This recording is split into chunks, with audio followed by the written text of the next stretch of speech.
ইউনূস সরকারকে আমি আগেই সন্দেহ করতাম, এই লোকটা তো এনজিওর লোক, এই লোকের চারপাশে তো বেশ্যারা আছে, বড় বড় লুচ্চারা আছে, বড় বড় ধর্ষক এদের পাশে আছে। আমি এর জন্য প্রথম বলেছিলাম, পুরাণ প্রেম ভোলা যায় না। ইউনূস সরকারের সাথে যেই ওই পতিতাদার সম্পর্ক, এই সম্পর্ক সে ভুলতে পারে নাই। এর জন্য আমি প্রথমেই বলেছিলাম যে খবরদার বিদেশে কোনো অপসংস্কৃতি আমাদেরকে চাপিয়ে দেবেন না। তখন তিনি হাসি দিয়ে বলেছিলেন, না না না না না না, নারী নীতি, ওটা নারী নীতি নয়, বেশ্যা নীতি। আমি প্রথম যখন ইউনূস সরকারের সাথে দেখা করতে গেছিলাম, এই আমার সামনে আছে আমাদের মহাসচিব, যুগ্ম মহাসচিব, অনেক কথাবার্তা বলার পরে আমি স্পেশাল বলেছিলাম, জনাব কোনো অবস্থাতেই পাশ্চাত্যদের কোনো আদর্শ নীতি সংস্কৃতি আমাদেরকে চাপিয়ে দিবেন না। আমার আগেই সন্দেহ ছিল, আমি আগেই সন্দেহ করতাম।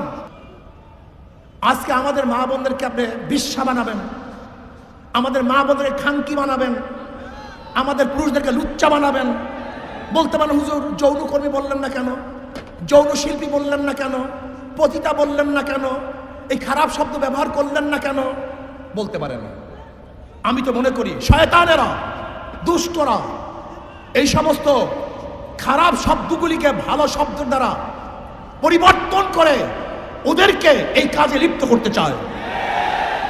সমাজের মধ্যে শব্দগুলি কেন আসছে? সমাজের মধ্যে শব্দগুলি কেন সৃষ্টি করা হয়েছে? সমাজের মধ্যে খারাপ শব্দগুলি কেন চয়ন করা হয়েছে? চোর কি আপনি কি বলবেন? ডাকাত কি বলবেন? খুনি কি বলবেন? ধর্ষক কি বলবেন? এই শব্দগুলি কেন প্রয়োগ করা হয়েছে? যেন মানুষ এই কাজগুলি না করে, মানুষ যেন এই কাজগুলিকে ঘৃণা করে। আপনি খারাপ কাজের সুন্দর সুন্দর শব্দ প্রয়োগ করে ওই খারাপ কাজকে ভালো বানাবার চক্রান্ত করতেছেন, এইটাই বড় শয়তানি। এই নারী নীতি প্রণয়নকারী এরা কারা? এরা কোথা থেকে আসছে? এরা ওই টান বাজারে জন্ম হওয়া লোকগুলি, ওই টান বাজারে জন্ম হওয়া নারীরা একজন ভদ্র বিশিষ্ট সতী নারীদের আইন প্রণয়ন করে কিভাবে?